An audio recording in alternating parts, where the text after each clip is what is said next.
We're going to move on. Yes, please. Okay. Oh, went backwards. This is the graph that shows you that shows you everything. Okay. This is a $75,000 wage earner. What goes in and what goes out? We're getting tax relief of $1,800.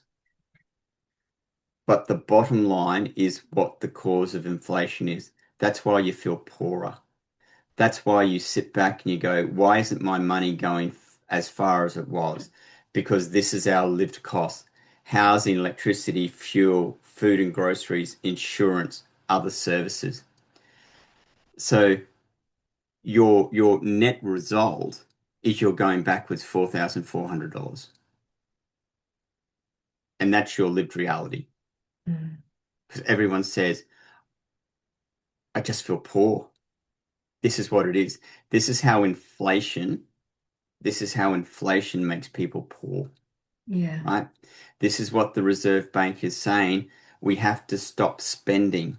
They're trying to be apolitical and they need to be, right? But they also need to call governments out on what they're doing that's causing things to happen. And the Reserve Bank governor has said we need to be fiscally responsible. That's government spending. Otherwise, we have to use monetary policy, which is interest rates, and they call that a blunt tool. That's hitting a walnut with a sledgehammer. And all they'll do is keep raising interest rates until inflation comes down. And what's going to happen? Your housing, your rent, and your mortgage costs are going to go up. So while you might see inflation come down a little bit because people have less money to spend, their mortgage and rent costs are going to increase because the landlords have to pay more on their investment loans, and then the renters are going to have to pay more rent to help subsidize that, to help pay for that. And that's just how property works. So, you know, again, good spin, but this is our lived reality, and this is what people are struggling with every day. And the 125, how are they going? They're going to get more. I don't know if I have that. No. Okay. Well, here you go. I've got a table. Budget cuts first estimated annual inflation. So we've gone and based it on where we are now and where the Reserve Bank thinks inflation is going to be. So let's have a look. Tax cuts received for 75,000 wage earners, 1800s. A low estimate of inflation is 4.5 grand, and a high estimate is 7 and 8 thousand. Right. So for single income families or for single people who are trying to get ahead, Mm. well, if we take the low estimate, what we're expecting at next year, just taking the low estimate of inflation, is you're going to go backwards about $3,700. So you can see as costs get higher, as your wage gets higher, you get a little bit more income from the government, but your costs are going to go up. Mm. Doesn't paint a really good picture, does it? No, When, but it seems like the 250 plus are the ones that, I guess rightly so, are the ones that are getting the biggest kick in the pants. yeah, yeah. And you know, $250,000 10 years ago was a huge wage.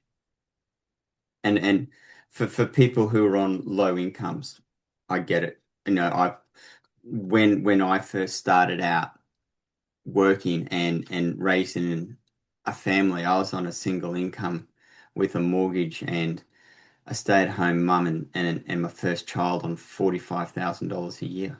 Mm. So I've lived it, I get it, right?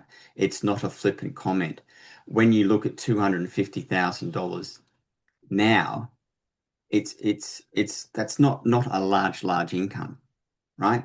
You're looking at $120,000. Well, when I graduated uni, my starting wage was $23,000.